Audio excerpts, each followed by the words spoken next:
আসসালামু আলাইকুম, স্বাগত জানাচ্ছি আরটিভি দুপুরের সংবাদে। আপনাদের সাথে আছি আমি পারভিন মিতু।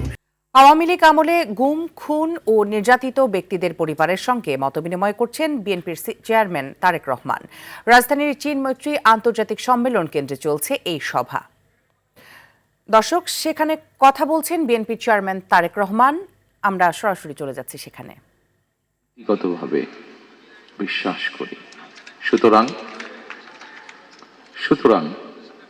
স্বাধীনতা প্রিয়, গণতন্ত্র প্রিয় প্রতিটি মানুষের সামনে জনগণের প্রতি দায়িত্বশীল একটি মানবিক রাষ্ট্র গঠনের সুযোগ আমাদের সামনে এসেছে।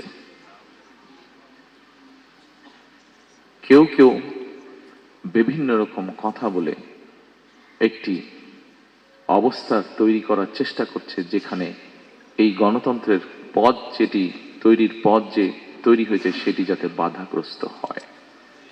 আমি অনুরোধ করব আপনারা, এবং আমি অনুরোধ করব বাংলাদেশের দলমত নির্বিশেষে প্রতিটি মানুষ যারা গণতন্ত্রে বিশ্বাস করেন, সেই প্রতিটি মানুষকে আজ সজাগ থাকার জন্য, যারা বিভিন্ন উসিলা দিয়ে বিতর্ক তৈরি করে গণতন্ত্রের পথকে আবার নষ্ট করার বা ব্যাহত করার চেষ্টা করছেন, তারা যাতে সফল না হয়।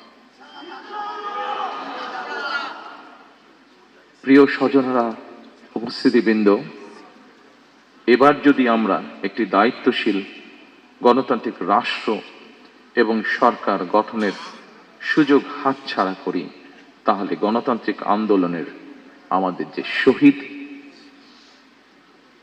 সেই শহীদদের প্রতি জুলুম করা হবে, তাদের আত্মত্যাগের প্রতি অমর্যাদা করা হবে।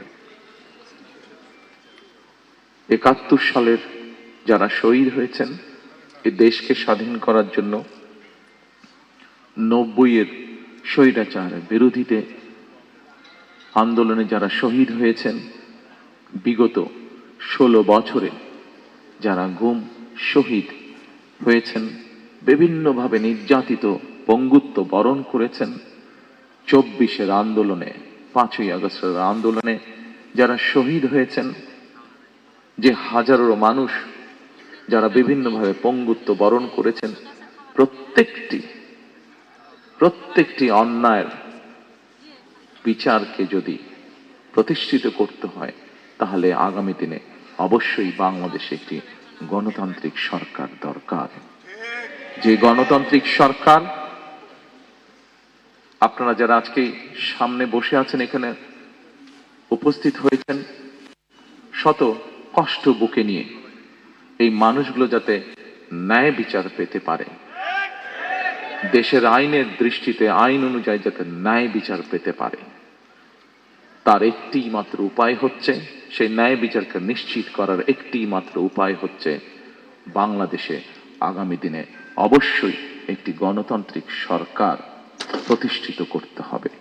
যেই সরকার জনগণের আকাঙ্ক্ষা পূরণে কাজ করবে, যেই সরকার মানুষের যারা নির্যাতিত হয়েছে, অত্যাচারিত হয়েছে, তাদের প্রতি ন্যায় বিচার করবে। আসুন আমরা আজকে সেই শপথ গ্রহণ করি, আমরা আজকে সেই প্রত্যাশা করি। আপনাদের আজকে এখানে আসা, এখানে উপস্থিত হওয়া যাতে বৃথা না যায়। আরো যাতে শহীদ যারা আছেন, শহীদ পরিবার আছেন, প্রত্যেকটি মানুষ সময় লাগুক, কিন্তু ধৈর্যের সাথে আমরা যাতে আপনাদের প্রতি যে অন্যায় হয়েছে সেই অন্যায়ের বিচার যাতে হতে পারে, আপনারা যাতে ন্যায্যতা পেতে পারেন, সেই লক্ষ্যে আমরা কাজ করি, আমরা ধৈর্য ধারণ করি, আমরা আমাদের সজাগ থাকি, যাতে আমাদের গণতান্ত্রিক যাত্রা যা শুরু হয়েছে তাতে যাতে কেউ ব্যাঘাত করতে না পারে।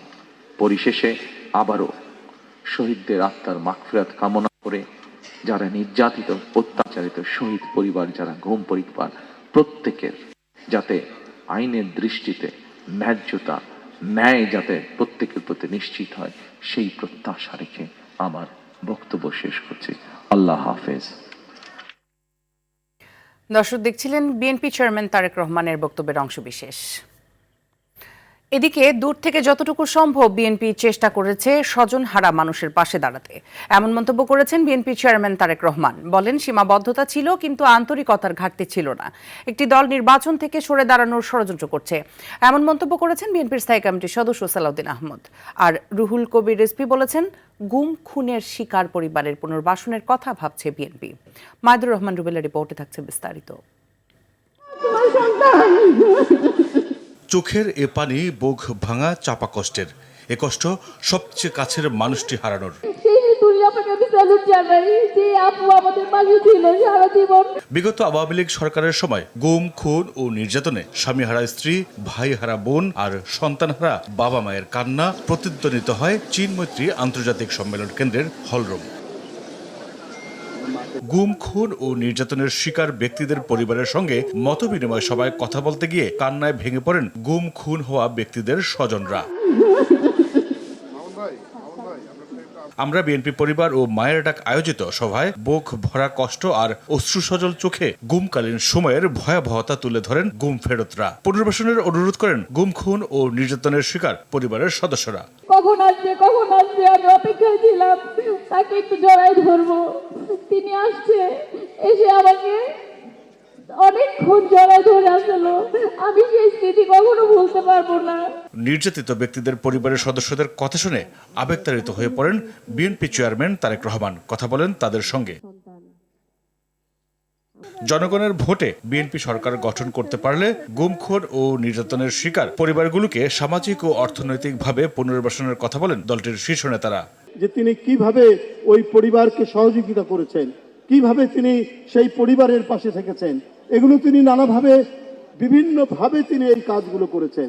একটি রাজনৈতিক দল যেভাবে নির্বাচনকে প্রশ্নবিদ্ধ করতে চায় এবং পারতপক্ষে নির্বাচন থেকে সরে দাঁড়াতে চায় বিভিন্ন কৌশলে, অপরাজনীতির শিকার হয়ে যারা প্রাণ দিয়েছেন কিংবা যারা গুম হয়ে ফেরত আসেননি তাদের পাশে থাকবে বিএনপি, এমনটি জানিয়েছেন দলটির চেয়ারম্যান তারেক রহমান।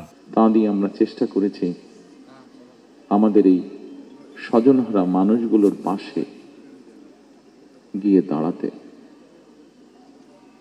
আমরা কতটুকু পেরেছি, কতটুকু পারিনি, সেটির জবাব ভিন্ন।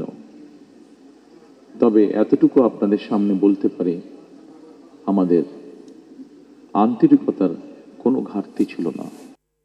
মাইদুর রহমান রুবেল, আরটিভি, ঢাকা।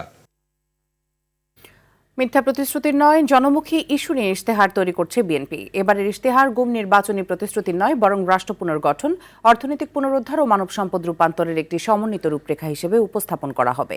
ইশতেহারে 8টি প্যাকেজে থাকছে বিএনপির দেশ করার পরিকল্পনা। বিশ্লেষকদের আশা, জুলাই পরবর্তী নির্বাচনে মানুষের আকাঙ্ক্ষার প্রতিফলন ঘটবে বিএনপির নির্বাচনী ইশতেহারে। শামীম চৌধুরীর রিপোর্ট। নির্বাচনের আগে ভোটারদের আকৃষ্ট করতে রেওয়াজ অনুযায়ী নানামুখী প্রতিশ্রুতি দেয় রাজনৈতিক দলগুলো। ফ্যাসিবাদ পতনের পর এবারের নির্বাচনে বেড়েছে মানুষের প্রত্যাশা। মানুষের সেই প্রত্যাশা আর প্রাপ্তির সমন্বয় ঘটাতে চায় বিএনপি। আমাদের চাইতে গুরুত্বপূর্ণ নির্বাচন আগামী নির্বাচন, এই জাতির যদিও আগে থেকেই দেশ ও দেশের মানুষকে নিয়ে সুনির্দিষ্ট পরিকল্পনা প্রকাশ পেয়েছে তারেক রহমানের বক্তব্যে। We have a plan for the people and for the country. ইনশাআল্লাহ আমরা সেই প্ল্যান বাস্তবায়ন করব।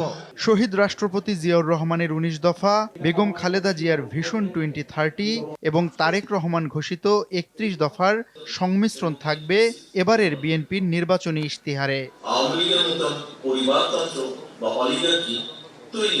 নারীদের স্বাবলম্বী করার উদ্যোগ নেয়ার পাশাপাশি চালু করা হবে ফ্যামিলি কার্ড। কৃষকদের উন্নয়নে ফার্মার্স কার্ড চালু করার কথাও জানিয়েছে বিএনপি। ফসল নষ্ট হয়ে যায়, সেই নষ্ট হইলে সরকার ভর্তুকি দিব। কর্মসংস্থান আর বিনিয়োগে থাকছে সুনির্দিষ্ট পরিকল্পনা। মর্যাদা বাড়বে খতিব ইমাম মুয়াজ্জিনদের, সংখ্যালঘুদের জন্য থাকছে বিশেষ সুবিধা। কিছুদিনের মধ্যেই নির্বাচনী ইশতেহার ঘোষণা করবে বিএনপি। স্বাস্থ্যের ব্যাপারে বলেছি, আমাদের 31 দফা সংস্কার প্রস্তাব দেওয়া আছে। অলমোস্ট 90% পাবলিকলি আমরা অ্যানাউন্সই করে ফেলছি। এটা শুধুমাত্র রেকর্ডে নেই, বাইরে জানিয়েছে।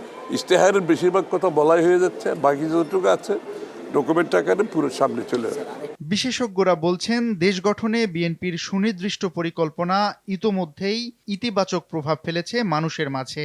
তাদের আশা, দেশের মানুষের জীবনমান উন্নয়নে সবকিছুই অন্তর্ভুক্ত থাকবে দলটির নির্বাচনী ইশতেহারে। সার্টেনলি যে প্রভিশনগুলো ওনারা ইশতেহারে নিয়ে আসছেন বলে আমরা জানতে পেরেছি, তো এগুলো জন আকাঙ্ক্ষা পূরণ করবে বলে আমার মনে হয়।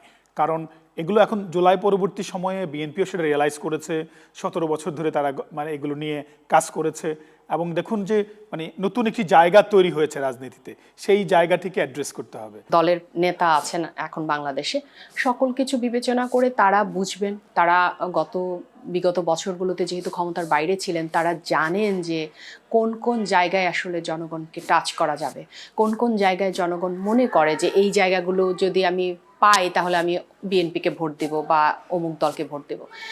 এই মনস্তাত্ত্বিক গড়নটা বুঝাটাও নেতৃত্বের একটা বড় অংশ। বিএনপি বলছে, দেশের সকল শ্রেণীর মানুষের জীবনমান উন্নয়নের বিষয়টিকে প্রাধান্য দিয়েই তৈরি করা হচ্ছে বিএনপির এবারের নির্বাচনী ইশতেহার। প্রতিটি সেক্টরে আমরা কিভাবে সাধারণ মানুষের একদম দোরগোড়ায় পৌঁছে যাব, কিভাবে নগর এবং গ্রামের ভিতর বৈষম্য কমিয়ে আনবো, কিভাবে আমরা নিশ্চিত করব যে জীবনে ভালো কিছু করার জন্য, সফল হওয়ার জন্য নির্দিষ্ট কোনো দল করতে হয় না। দলটির নেতারা বলছেন, দেশের সকল শ্রেণী পেশার মানুষের জন্য পরিকল্পিত রোডম্যাপের ভিত্তিতেই তৈরি করা হচ্ছে এবারের নির্বাচনী ইশতেহার। সুষ্ঠু নির্বাচন করতে পারবেন। শামীম চৌধুরী, আরটিভি, ঢাকা।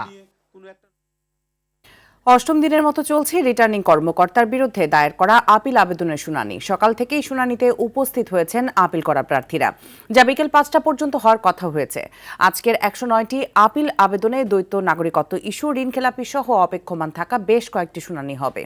এদিকে কুমিল্লা 4 আসনের এনসিপি প্রার্থী হাসনাত আব্দুল্লাহ ও বিএনপি প্রার্থী মঞ্জুরুল আহসান মুন্সি পাল্টাপাল্টি মনোনয়ন বৈধতার বিরুদ্ধে আপিল শুনানিতে উপস্থিত হয়েছেন। এদিকে আচরণবিধি লঙ্ঘনের অভিযোগে ঢাকা 13 আসনের বাংলাদেশ খেলাফত মজলিসের প্রার্থী মামুনুল হকের শোকজের ব্যাখ্যা দিতে সকালে কমিশনে আসেন তিনি। এ সময় অপসাংবাদিকতার শিকার হয়েছেন বলে দাবি করেন মামুনুল হক।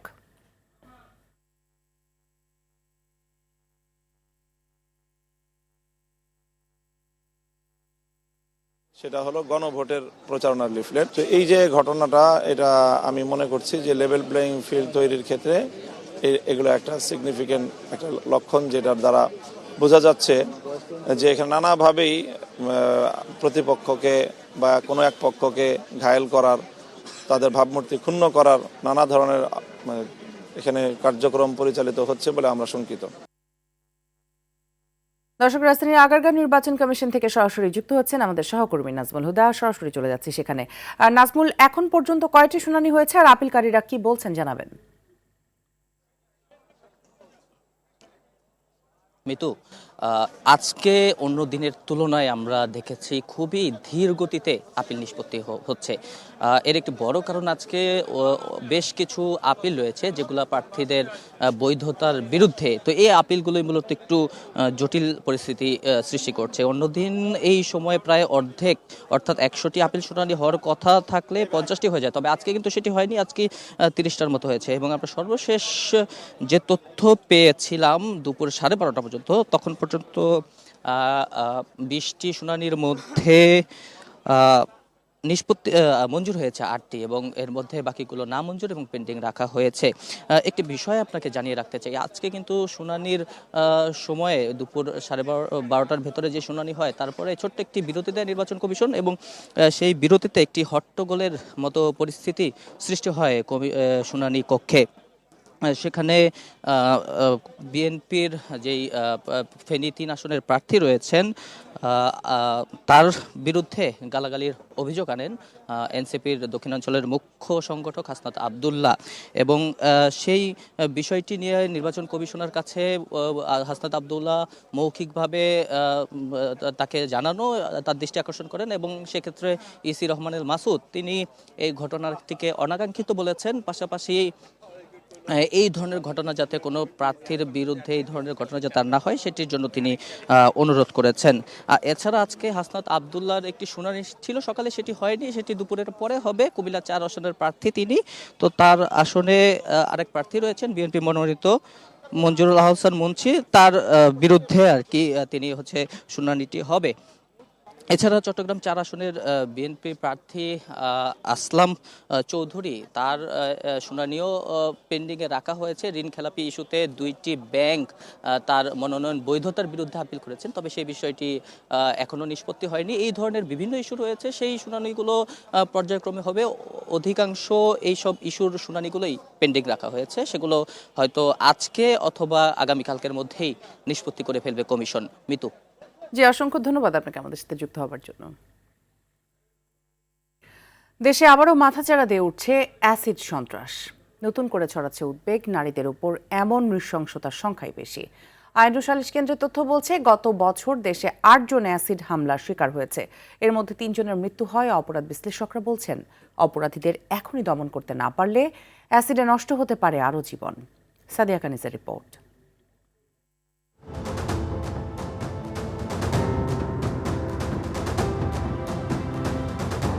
দেশে অ্যাসিড সন্ত্রাস প্রথম আলোচনায় আসে 1996 সালে। এরপর থেকে বিভিন্ন সময় অ্যাসিড নিক্ষেপের ঘটনা ঘটে। অ্যাসিড সার্ভাইভাল ফাউন্ডেশনের হিসেবে 1999 সাল থেকে বাংলাদেশে 3000-এরও বেশি অ্যাসিড হামলা হয়েছে। এর মধ্যে সবচেয়ে ভয়াবহ ছিল 2002 সাল। ওই বছর 496টি ঘটনা ঘটে।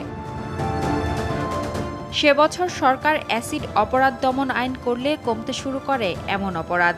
2015 থেকে 2024 সাল পর্যন্ত শিকার হন 483 জন। এর মধ্যে মৃত্যু হয় 22 নারীর।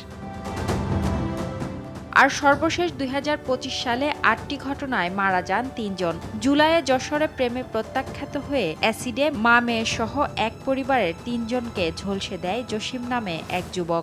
জ্বালানার দিয়ে হাত ঢুকাইতেছে বাইরে থেকে, হাত ঢুকাই থেকে এই অ্যাসিডটা এই খোপ থেকে আমাদের গায়ে ছুড়ে মেরেছে। আমি এর সুষ্ঠু বিচার চাই। বোতল খুলে ধর নালা দিয়েছে, তখন এই ছেলের গায়ে পড়েছে, ফার্স্টে ছেলের গায়ে পড়েছে, তারপর মেয়ের গায়ে পড়েছে, তারপর আমার গায়ে পড়েছে। সেপ্টেম্বরের প্রথম সপ্তাহে নির্যাতন থেকে বাঁচতে বাবার বাড়ি আশ্রয় নেওয়া এক নারীও শিকার হন স্বামীর অ্যাসিড সন্ত্রাসের। একই মাসে স্বামীর ঢেলে দেওয়া অ্যাসিডে মারা যান বান্দরবানের নাইখংছড়ির এক গৃহবধূ। এমন না যে ঘটনাগুলো একেবারেই খুব ফ্রিকুয়েন্টলি হচ্ছে বা সিরিজ অফ ঘটনা হচ্ছে, এরকম কিন্তু না। এগুলোকে আমরা বিচ্ছিন্ন ঘটনা হিসেবেই দেখছি, এবং যারাই এইসব ঘটনার সাথে জড়িত থাকুক না কেন তাদেরকে আমরা দ্রুতই আইনের আওতায় নিয়ে আসছি। অপরাধ বিশ্লেষকদের মতে অ্যাসিড সন্ত্রাস রোধে আইনের কঠোর প্রয়োগের পাশাপাশি জনসচেতনতা তৈরি জরুরি। কেউ কারোর সাথে যুক্তি, তর্কে, বুদ্ধি, অবস্থা এই ক্ষেত্রগুলোতে যখন পারছে না, তখন তাকে নানাভাবে ক্ষতিগ্রস্ত করা বা নানাভাবে তাকে ক্ষতির মুখোমুখি করা। তো সেই ক্ষতির মুখোমুখি করতে গিয়ে এই অ্যাসিডটাকে অনেকে বেছে নিচ্ছে। অপরাধ করার ফলে যে শাস্তি রয়েছে আইনে, সেই শাস্তি যদি রাষ্ট্র এবং রাষ্ট্রের প্রতিষ্ঠানগুলো দ্রুত সময়ের মধ্যে প্রয়োগ করতে না পারে, তাহলে অপরাধীর অপরাধ করার স্পৃহা বাড়বেই, সেটি অ্যাসিড দিয়ে সে করুক অথবা অন্য কোনো মাধ্যম ব্যবহার করুক। এসব ঘটনা নিয়ন্ত্রণে শুধু রাষ্ট্র নয়, সমাজ ও পরিবার থেকেও গড়ে তুলতে হবে মানবিকতার শিক্ষা। সাদিয়া কানিজ, RTV, ঢাকা। জুলাই জাতীয় সনদ বাস্তবায়নে সরকারের পক্ষ থেকে গণভোট আয়োজন। জুলাই সনদ কোনো ব্যক্তি বা প্রতিষ্ঠানের নয়, প্রত্যেকটি রাজনৈতিক দল একমত ছিল গণভোটে, এমন মন্তব্য করেন প্রধান উপদেষ্টার বিশেষ সহকারী অধ্যাপক আলী রিয়াজ। রাজনৈতিক দলগুলো অভিন্নভাবে সকলে একমত হয়েছেন যে বাংলাদেশের যেই সংবিধান, তাতে সংসদ সদস্যদের অধিকার এখন পর্যন্ত যেভাবে খর্ব করা হচ্ছে সেইটা হ্রাস করা দরকার। তারা যাদের প্রতিনিধিত্ব করেন তাদের কথা তারা বলতে পারেন না, সেই জন্য রাজনৈতিক দলগুলো একমত হয়েছে 70 অনুচ্ছেদ বদল করা হবে। শুধুমাত্র দুটো বিষয়ে সকলে একমত, যে বাজেট এবং নো কনফিডেন্স। নতুন পুরাতন মিলিয়ে 60,000 গাড়ি চালককে প্রশিক্ষণ দেবে সরকার। কর্মসংস্থান সৃষ্টির পাশাপাশি রেমিটেন্স প্রবাহ বাড়ানোর উদ্দেশ্যে প্রশিক্ষণ দেওয়া হবে। এর জন্য 231 কোটি টাকা ব্যয়ে ভৌত সেবা কেনার একটি প্রস্তাব সরকারি ক্রয় সংক্রান্ত উপদেষ্টা পরিষদ কমিটির বৈঠকে সম্প্রতি অনুমোদিত হয়েছে। সংশ্লিষ্টরা জানিয়েছেন, প্রশিক্ষণের আওতায় মোট 60,000 চালকের মধ্যে 40,000ই থাকবে নতুন প্রার্থী। আর বর্তমানে চালক পেশায় রয়েছেন এমন 20,000 জনকে দক্ষতা উন্নয়নের প্রশিক্ষণ দেওয়া হবে। এ ব্যাপারে সার্বিক সহায়তা করবে BMET। প্রশিক্ষণ শেষে প্রশিক্ষণার্থীদের সনদ ও লাইসেন্স দেওয়া হবে।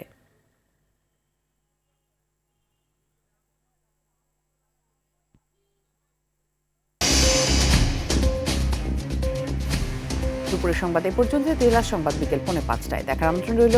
ধন্যবাদ সবাইকে।